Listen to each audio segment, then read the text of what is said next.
Welcome back to another episode of the Reset Mantra. I'm your host, Sabina Maharjan, and this podcast is here to help you reset your mind, body, and soul so you can live in alignment with your true self. My guest today is the powerhouse of energy, Bree Norberg.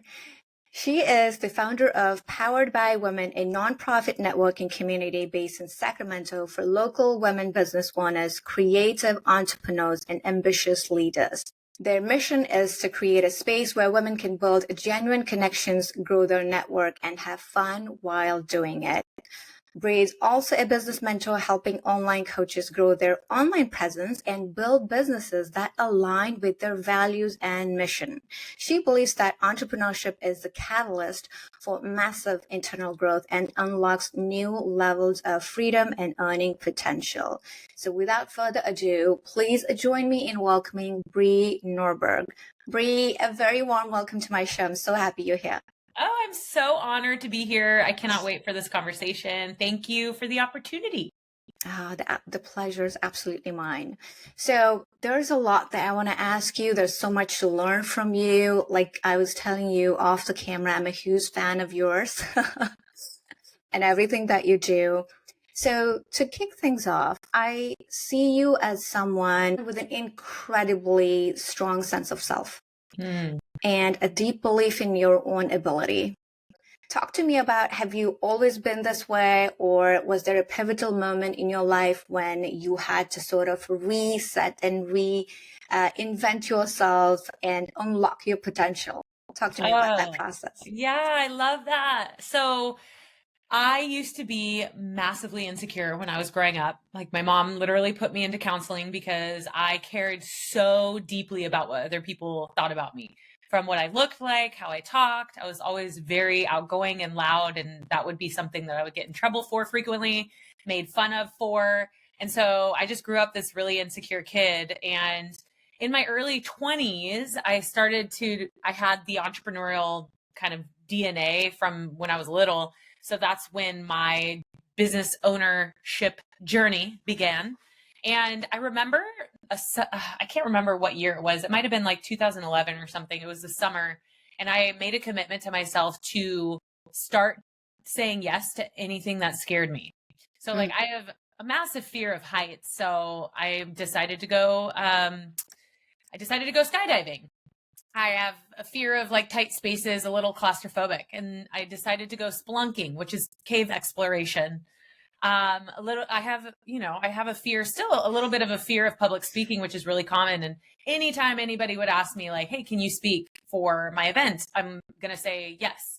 I've auditioned for American Idol, The Voice. I did all of my talent shows in middle school, and I always would have that anxiety leading up to the actual event where it's like literally it impacts the way that I speak. You can like hear it in my vocal cords. And after I made that commitment to myself, I started to do all of the scary things. And that built such a powerful sense of confidence and trust in myself. And it allowed me to see myself as this like badass, capable, confident human.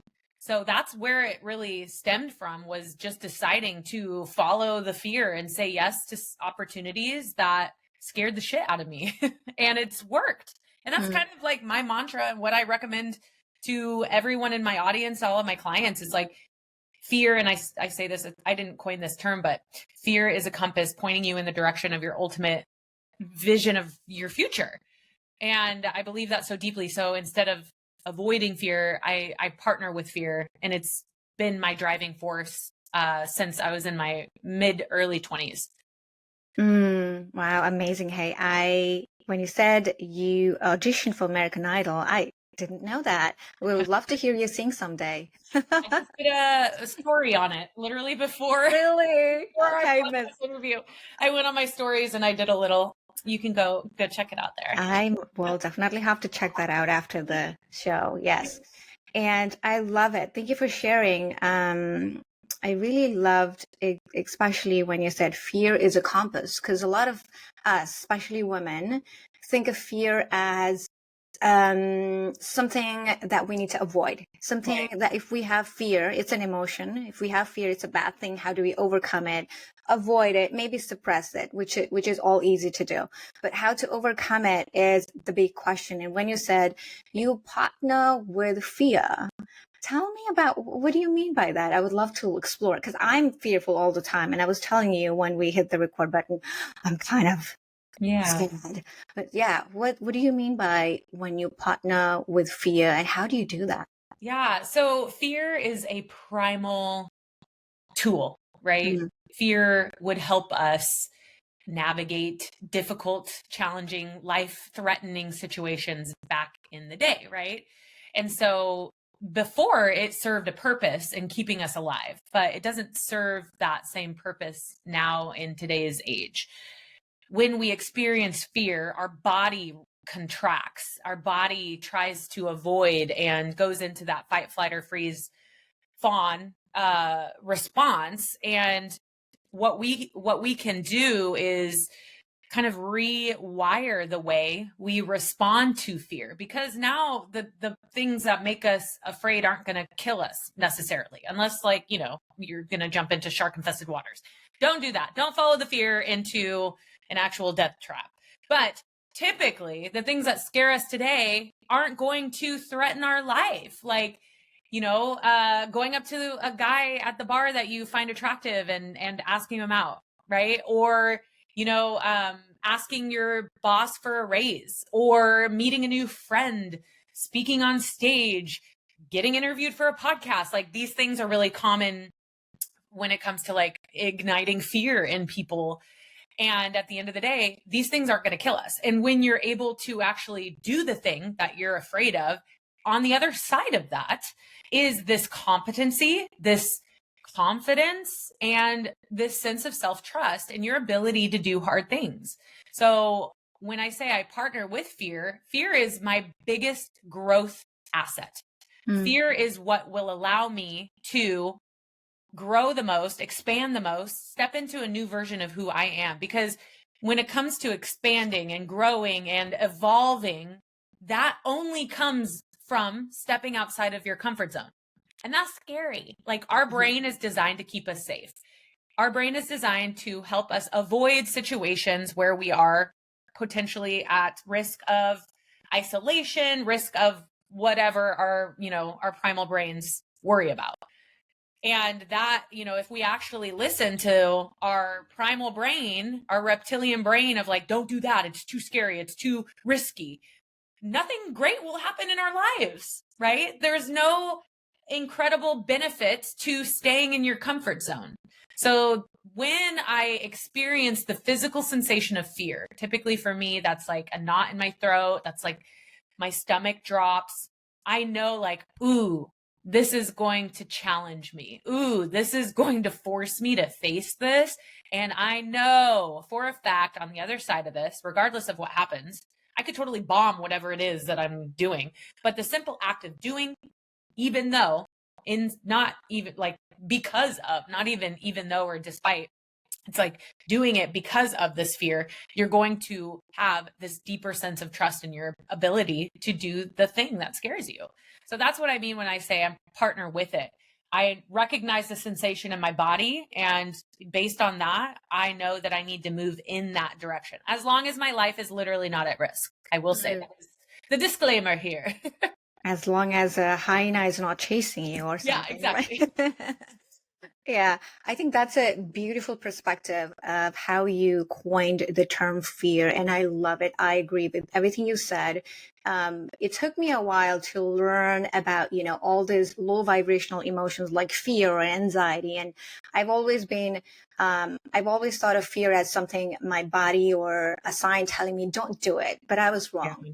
And it took me a while to recognize that. And just like you said, there's good fear and bad fear, right? Like speaking in stage could be a good fear, or there might be fear when there's like some real danger in life. Right. But yeah, but that sensation of fear, by the way, do you meditate?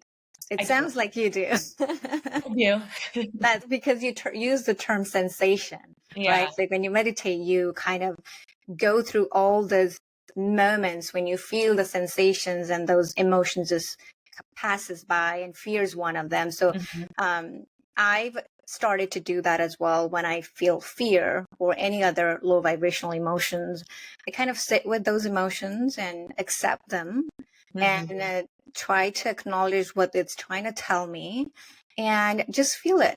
Just feel Yeah. it, be aware it, accept it, and in a moment, or a couple of minutes, or with some time, it will just subside. Yeah. And thank you for bringing that up. I was really curious when you said that, partner with fear. It's Yeah. I'm gonna And put that on. I have one thing to mention based on this, and this goes back to like knowing yourself and being radically honest with yourself, because a lot of people, they confuse like misalignment or out of alignment with like lack of skill or Mm, lack of confidence. So a lot of people will use it as an excuse. Oh, that's not aligned for me. When in reality, they just don't, they lack the skill or they lack the confidence. So when you really know yourself and you can be radically honest with what you need and the direction that you need to go at any given point, you can discern whether or not like this isn't in alignment with my value system, or this is a skill that I need to develop in order to build confidence. And that's why I'm feeling that feeling. mm, So a lot of people use that as an excuse. And that's why I encourage people like, hey, don't just eliminate something because you don't feel aligned to it. You have to be radically honest with yourself about like, do I just not have the skill set at this moment? And skill sets can be developed. So yeah. mm. Beautiful. Love it. And that's where, the role of a coach comes in, right? Because a lot of time it's kind of hard. We see all this information out there in the internet. We can Google it, but it's kind of hard for us to absorb those information and use it to our benefit, as to, okay, how do I know I'm being self-aware, whether or not this is aligned for me? But when a coach is there, it kind of they kind of help you put things into perspective, I believe. But tell me more about, as a business coach yourself for online coaches, what are some of the common struggles or patterns, behavior patterns that you see in the online entrepreneurs that you help with? Yes, it's all mindset. I say this all the time. Business is 20% strategy, 80% mindset.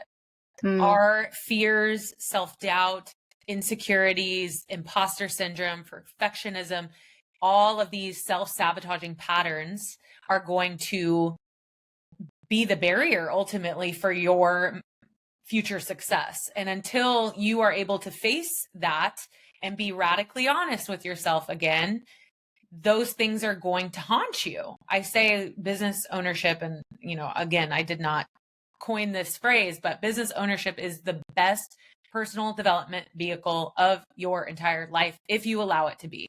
And if you do not go through that journey and you're not honest and work through past trauma and conditioning and patterns that are no longer serving you, then your business is going to suffer and you're not going to be able to operate and perform at the highest capacity because you're being held back by these limiting beliefs and self-sabotaging patterns. Because ultimately, like, only us, we are responsible for our success, no one else. And a lot of times people blame other people and external factors and their limitations. Ultimately, like, they just think they're not capable or they're not confident or it's not the right time. Like, all of these limiting beliefs will call the shots, and then they just can blame external factors to make it feel more comfortable for them, because blaming other people is so much easier than taking accountability, right? But the moment that we recognize that we are the problem, mm-hmm, but we are also the solution, mm-hmm, is the moment that we unlock massive amounts of power in our life. And that is what I see in my own clients and myself in the online space as a whole. People are so frozen in this place of comparing themselves to other people, not wanting to share their story until it's perfect and polished, worried about other people's opinions and judgments, conditioned to act a certain way, be a certain way based on their upbringing, based on what society has placed upon them. And it's all of this worldly conditioning and patterns and just like deeply rooted beliefs that we're all carrying around. And until we can shed that and release the pressure and the judgment and the expectation and the shame, that once we're able to do those things, then we can step into who we are and who we have always been designed to be. And that's when everything freaking clicks and aligns and things become easier for us because we're showing up to the most fullest capacity of who we are. And we're able to express ourselves more authentically instead of, conforming to what we think we should be or what we think others want us to be. So that's the biggest thing is our own mindset shit that really impacts how we operate as business owners. I was telling you a little bit about this offline as well, that in my 20s mostly, I used to think that, okay, I immigrated to United States when I was 18, 19, and as a first-gen Asian American, a lot of time I used to believe that, okay, I come from a small town in Nepal. I may look confident and I'm still, I used to work at a corporate place, and still, although I showed up as a confident version, deep down, I knew I had some limitations that was blocking me. I had a lot of self-doubt, and I always thought, it's probably because I come from a small town in Nepal, and Nepal is a developing country. And those were kind of a self-talk and, limited conversations that I used to have. But then the more that I know and more that I talk to women from different backgrounds and different communities, it sounds like we all have some kind of societal conditioning that we believe, whether it be it from our school, from our family, from our society. And you have a very wide range of, women who come from different backgrounds. Do you see from your perspective that all these women coming from different backgrounds, different culture, different countries, they have similar limiting beliefs, or is it different? Yeah, I feel like we all, just as women, and this is a way more complicated conversation that we could have about this, but they're in the fabric of our freaking culture as a whole on this planet. I feel like women have been taught to be a certain way. And I won't go too deep into that, but I think subconsciously that's always going to be a disadvantage point for women getting in the game. We're just, our default is to doubt ourselves, I guess, which is so frustrating. But also it creates this sense of perseverance, potentially, if you recognize like, oh, okay, this is what society has conditioned me to believe about who I am and my role in society. Okay. And you may have a little bit of rebellion against that. And that creates this sense of like perseverance and this healthy level of spite to kind of fight against it and create something different. If you have the awareness around that conditioning and you're like, no, I'm going to do something different. I've always been like relatively averse to authority, which is why I've been an entrepreneur for 12 years. So I don't do well with being told what to do. And so that typical like fall in line, get a job, go to college, get married, raise kids, like that never really set well with me. And I'm speaking from my own experience. I know that there are so many other experiences that women have that are probably less, I have a unique experience where I'm a white woman in America, and I have, my parents were born here. I'm not first, second generation. So I have a lot of privilege. So I can speak to my experience of, certain things that didn't sit well with me. And I'm fully aware and conscious of different experiences that women have that may be more disadvantaged, for sure. So I know that underlying, this is a long response to your question. I think it's a very complicated question, but I don't want to speak for all women because I recognize that I don't have the same experiences. But I know as a whole, women have a different set of standards to live up to that is unspoken and also very public and loud. So I'm always coming from the angle of rebel against what you're told to do in a non confrontational way, I guess. I'm not saying like, go against the government or anything like that, but always challenge. Like, I think what I've learned, and this is, oh my goodness, I'm going on a tangent here, but I was raised in a very structured Christian household, and I never, ever questioned anything. Even things that didn't really make sense, I just was like, yeah, okay. I'm not going to question it. I'm not going to push against it. Until, in my late 20s. And then I started to ask questions and start to develop my own belief systems and my own way of thinking and being. And that exposed me to so much more. And it allowed me to step more into who I am and who I want to be based on me, based on my standards, my beliefs, my values versus what was taught to me from my religion, from my parents, from society. So that's a long answer, but hopefully I covered.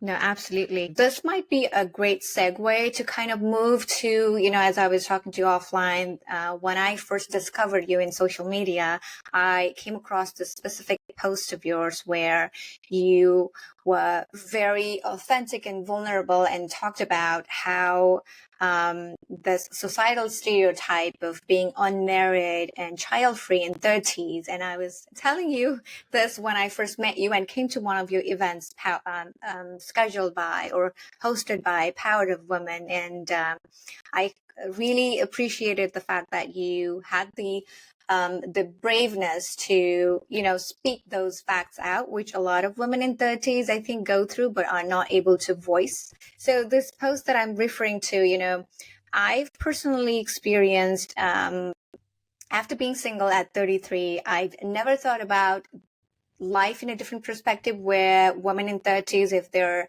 unmarried or child-free, are seen as what's wrong with you. I came to realize that as women, is our value seen just on the basis of our reproductive value, right? Like based on our biological clock. I've experienced, certain societal stereotypes about being unmarried or being child-free at 30. A lot of people don't understand how good it can be to be single in the period of life where you need to kind of invest in yourself and, sort of reset yourself. Despite being accomplished in career, health, wealth, emotional well-being, and spiritual aspects, have you experienced this kind of stereotypes or dogmas, and how do you handle those? Yeah. I'm grateful and privileged to have a lot of friends who are also child free, and a few of my friends are single. So it's never, I honestly don't feel like people question me, or I think my grandma is the only one who's like, when are you going to get married? It's actually an ongoing joke in my family that I'm just going to be single forever. And, I always say, like, I'd rather be single than be with someone that is not right for me. Like, I have high standards for all aspect of my life, especially with the people who are in my life. My energy and my time is so valuable, and I'm not going to waste it with someone who is not on the same level of me, of where I'm at, especially like on a mental, emotional level. I think as I grow into myself and love and trust who I am, my standards get like higher in terms of communication and personal development and growth and respect. These things get more clear as I age, which limits my dating pool even more. And I say this all the time, I would rather be freaking single than be with someone who can't match my level of emotional intelligence and like desire and ambition. So I don't have a lot of pushback. I think it's because people trust that I know what's best for myself. And I make that clear, and no one questions me when it comes to the decisions that I make for my life. I've always been like the child who doesn't need to be worried about.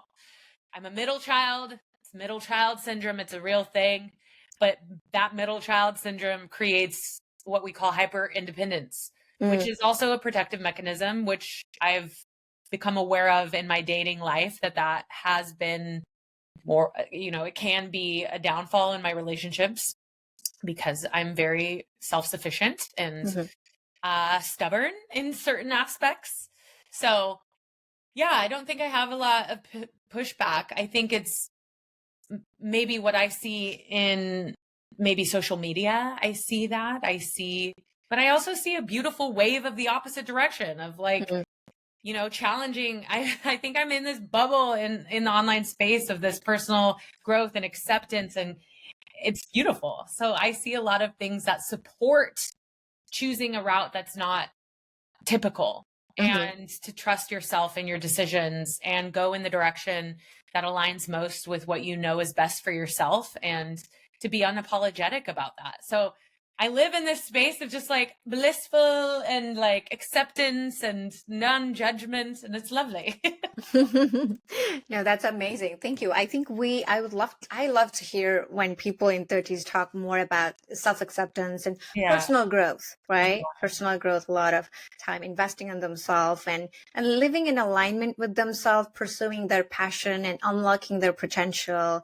And I think you are one of the trailblazers, I would say, for a lot of women like me and who need that roadmap to sort of follow, be it in business, emotional regulation, or just in life in general.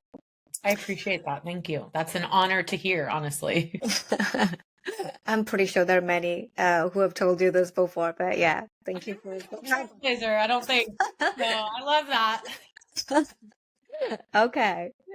So let me ask you about this one.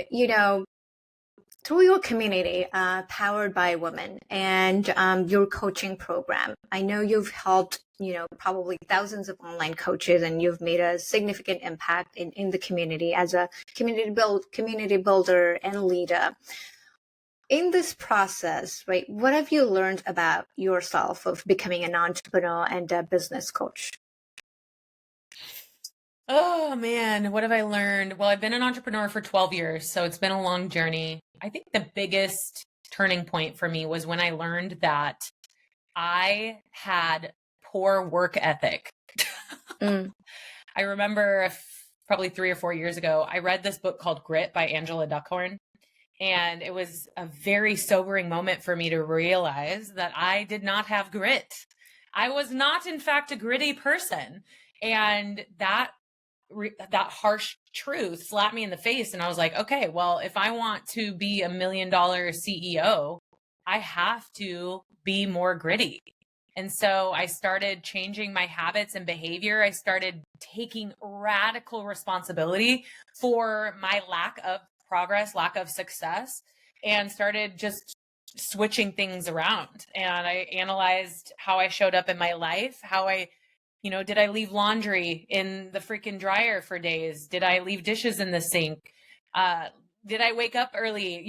These little habits that compound over time, and like those things make an impact in how you show up in your business, how you show up in those conversations that you have with important people. And so that was a really monumental period where it doesn't sound positive, but it was the most important revelation that I had in my entrepreneurial journey, because I've always been someone who just coasted by, and I had the privilege of like doing good enough and putting in the bare minimum and still like doing well. Never excellent. I never exceeded, if we're talking about like high school and like my previous businesses. When I was, 12 years ago, when I first started entrepreneurship, I ran a meal prep company, fitness coaching program. And I always just did decently well. And so when I read that book and when I stepped into, running this community and business coaching, and the vision for my future just expanded rapidly, I knew like what got me to this point is not going to get me to that next level. And I had to be radically honest with myself, uncomfortably honest with myself about like, hey, you're the problem. You are the freaking problem. You're why you're here. Stop blaming other people. Stop blaming your coach. Stop blaming the market. Stop blaming your upbringing. Stop blaming all of these things, because that's not going to help you. When you can take responsibility for your actions, that gives you ultimate power, like I said earlier. So that was like a catalytic moment of my entrepreneurial journey. And something that needed to happen. And again, there will be so many painful moments in your journey, but oftentimes the painful moments are what produce the most exceptional, important growth in your life. Certainly, from what I heard, it sounds like it's very important to kind of know where you want to go at the same time, have that clarity, so that you can kind of reverse engineer and make changes in the present moment. Yes. And it's a lot of times it may not be that easy, right? Just to make that change, it doesn't happen overnight. There may be a period of isolation where you have to just focus on yourself, and after trying for days and months and being consistent, you may still not get that desired outcome, right? Yeah. How do you handle those type of days when you've tried your best, right? You try to change your habit, your mindset, you're trying to reinvent your life, and you have your goal in the mind, but the outcome that you desire is not here yet, but you know that you're in the path. So on those days, what kind of conversation do you have with yourself, or how do you handle those times and moments? Yeah, I think that's a really great question. And it's something that's really important. And you mentioned reverse engineering. When you have this big goal, we call it a big, hairy, audacious goal. When you have that goal for yourself, it's not just going to come into your reality the next day. It might take years, it might take decades to get to. So that's why it's more important to break down these micro milestones and celebrate every step of the way, regardless of whether or not you've hit that big goal that you have for your life. There's still so much magic that happens in between that big hairy goal and where you are right now. So if you're not consistently celebrating and acknowledging all of the amazing moments along the journey, you're going to resent the whole process. You're going to miss the whole journey that is your life, just trying because you're hyper fixated and obsessed with that goal, which I believe there's a level of healthy obsession that all entrepreneurs need to have. We're crazy. Being an entrepreneur, there's no stability. It's radically unpredictable. It's so challenging emotionally. Everything rides on your shoulders, right? In order to do this long term, you have to be a little crazy. And I love it. I embrace it. And in order for you to stay in the game, you have to find a way to celebrate the small wins leading up to the big wins. So being able to have a practice where you can sit in the glory of who you are and the intangible and the tangible, professional and personal little milestones that you have is going to allow you to enjoy the process, which is important. And then that also builds your confidence in who you are, and you can enjoy the journey towards the big goal. So I think that that's a big thing that a lot of times people miss, especially if you're an entrepreneur, because chances are you're like a highly motivated, high achieving individual. And so you're very motivated to hit milestones, right? But we often forget to celebrate the milestone that we hit. So we hit one and then we're like, okay, next. And we keep pushing the goalpost. And so we're in this state of constantly trying to seek instead of just being present in the moments that we accomplish. So having that practice is something that I learned that is really helpful. While I still have the big goal of being $1 million CEO, that's literally going to happen. I have the phrase, "and so it is," up on my whiteboard because I know that is what I'm destined to do. Now, I haven't hit it, right? I've been in business for 12 years. I'm not $1 million CEO. Does that mean I quit, get discouraged, throw in the towel? Absolutely not. No, but I'm going to keep striving towards that and also appreciate every single step of the journey. So I'm not going to be complacent. I'm not going to stop trying to achieve, but I'm also going to savor every moment leading up to that process, leading up to that big goal. Amazing. Thank you for sharing that. Yeah, I think everything you said, taking a moment just to soak in. Yeah. Yeah. So when you talk about the becoming a $1 million CEO, do you have a deadline? And the reason that I ask is I just thought about, one of the interviews, Jim Carrey, he said that he's a big manifester, and I may not have all the facts here, but I think he wrote in a piece of paper that, in 5 years, something in 1990s. I think he probably said it in Oprah or someone's show that he in next 5 years I'm gonna have this X million dollars or something, and that happened. Yeah, So didn't he I write a just check to himself? And yes, thank you for correcting that. Yes, a yeah. check, not a piece of paper. I have sticky notes in front of me. It was the check. I think it's important to have like a set time frame, like a specific date or, year or whatever. I mean, I think I've said before I turned 35, I remember saying that. I haven't sat down and actually put that down on a piece of paper, which probably would be wise to do. And that gives me a year and a half. I'm like, all right, Bree, come on. You better get there, girl. Yeah, I think it's wise to, when you set goals, to have a time frame. I think it's important. I mean, if we talk about SMART goals, specific, measurable, attainable, realistic, timely, that T of the SMART goal acronym is important to have, because if you don't have a time frame, then it just can keep getting pushed back and pushed back and pushed back. Right. Until like you're freaking in your 70s and you're like, oh shoot, I still have this goal. So no, not specifically. However, I see the value in having a time frame. I mean, before I'm 40, yes. Before I'm freaking 40, I'm speaking it out into this podcast space. Putting it out, the universe heard it. So, yes. so it is, yes. Deliver. And I'm curious, you mentioned you are destined to be greatness. What does destiny mean to you? It has evolved over the last 6 years. I think that I know myself very well. I know what I'm capable of.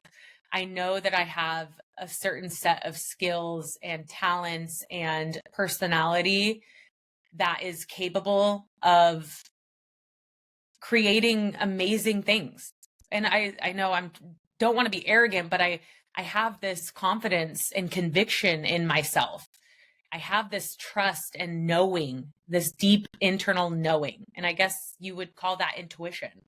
And I just know what I'm capable of. I see it so clearly. It's deeply in my DNA. And it's a weird, like, I can't tell you like how I got to this place. It's just this knowing.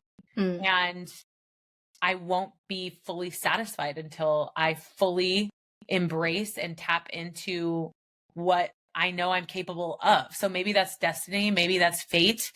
Maybe I don't know what that is in this moment of my spiritual journey, what that looks like. But it is just this deep internal knowing of what is possible for me. And the fact that I am committed to living it out and pursuing it at whatever cost, outside of like my mental health, obviously. I love it. Yeah, I think destiny, like I know you said intuition, like sort of inner compass, right? The knowing, it's there. It can't be explained or measured, but you know that knowing in itself is a huge, I think, discovery, a self-discovery, that right, that you have the magic within yourself. Perhaps you were born with it. And that's like knowing yourself. So many people don't know themselves, don't trust themselves, aren't even like connected to who they are. And they've been told to be a certain way. And until they can shed all of those expectations, they're not going to be able to listen to themselves. So that journey of discovering yourself and who you are is like, it should be a prerequisite for everyone, regardless of where they're at, but specifically for business, because your business, again, will suffer if you don't know who you are. I love. Let me ask you this. So being a founder of a women-led community, community full of entrepreneurs, what are some of the most rewarding aspects or in your entire journey that you've realized or you've experienced? Yeah. It's seeing these relationships that have been developed through the organization. Like constantly, I see this offline, online, people who credit this networking community for their like deepest relationships and friendships, or when their businesses grow, when people spend money with their businesses who found them through the organization. Like that is what drives me 100%. Like I just went to an impromptu coffee date, like a bunch of the women from brunch last Sunday all got together And my client told me that they were all meeting. I was like, what? I have FOMO. Can I go? There's a bunch of girls that like met at brunch. And I'm like, this is freaking awesome.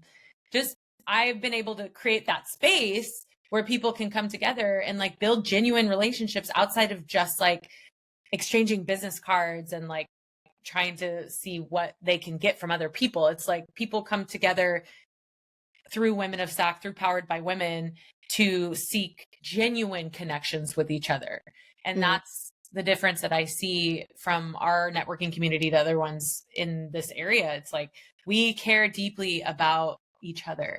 And these relationships go beyond just business. It's like true friendships. So seeing these friendships play out in real life, seeing them connect, seeing their businesses grow, it just brings me so much joy. It is everything. It is such a, this is a, what is it called? A passion project essentially, and a labor of love. And it all makes it worth it when I see these relationships. 100%. And I know I've only attended one of your events, right? I hope I can do more.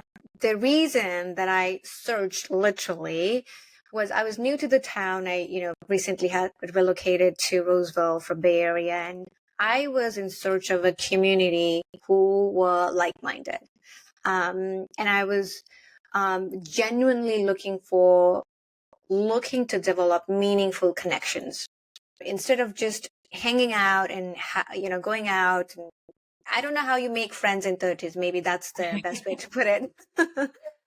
So the best by women. That's how you make friends. Yes. In 30s. So that's the whole idea of me. Okay, I'm gonna find these communities when I know women are intentional about what they're doing, invested into their personal growth, where they have a mission, where they're doing something bigger than themselves, right? Yeah. And that's how I found your community. So I'm glad that a lot of time we hear about women talking, okay, in 30s, you're isolated. How do you make friends?